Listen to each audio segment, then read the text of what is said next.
আমি যদি আপনাকে জিজ্ঞেস করি গুগলের কয়টা ফিচার সম্পর্কে আপনি জানেন? হাতে গুনে বলতে পারবেন? ৪ টা, ৫ টা, ৬ টা, তারপর কিন্তু আপনি আর বলতে পারবেন না।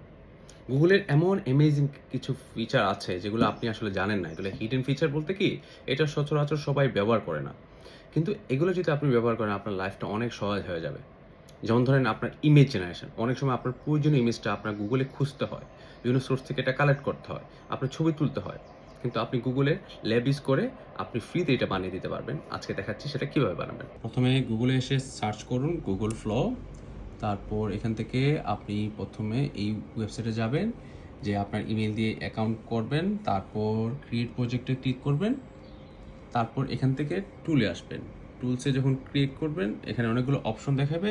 এখান থেকে আপনি এই যে সিন এক্সপ্লোরার এটার মধ্যে ক্লিক করবেন। আপনি কোন লোকেশন দিবেন, ধরেন আমি এখানে লোকেশন দিলাম লন্ডন, ঠিক আছে, লন্ডন দিলাম। আমি কীরকম শর্ট চাচ্ছি এখান থেকে আমি সিলেক্ট করলাম, হোয়াইট শর্ট লাগবে আমার। আমি এখানে কি কি চাই সেটা আমি ধরেন একটা রেড টেলিফোন বক্স চাই, আপনি একটা ডাবল ডেকার বাস চাই, আপনি একটা আন্ডারগ্রাউন্ডের একটা সাইন চাই, অথবা আমার যদি কোনো জিনিস লাগে আমি এখানে বলতে পারবো। এই দেখেন আমার কিন্তু এটা তৈরি হচ্ছে। এই দেখুন আমার কিন্তু ডিজাইনটা রেডি। আমার 2টা ছবি আমাকে দিয়েছে, 3টা আমি যেগুলো যেগুলো চেয়েছি সবগুলো আমি এখান থেকে রেডি। আমার যেটা লাগবে আমি সেখান থেকে ইউজ করতে পারবো। এটাকে আমি যদি আবার এডিট চাই এডিট করতে পারবো, অথবা আমি রিমিক্সও করতে পারবো। সো জাস্ট ক্লিক করবেন, ডাউনলোড করবেন, ইউজ করবেন। লিঙ্ক লাগবে? নিচে জাস্ট কমেন্ট করুন ফ্লো, আপনার ইনবক্সে পৌঁছে যাবে। এরকম অ্যামেজিং কন্টেন্টের জন্য ফলো করুন এবং ভিডিওটা শেয়ার করুন প্রিয়জনের সাথে।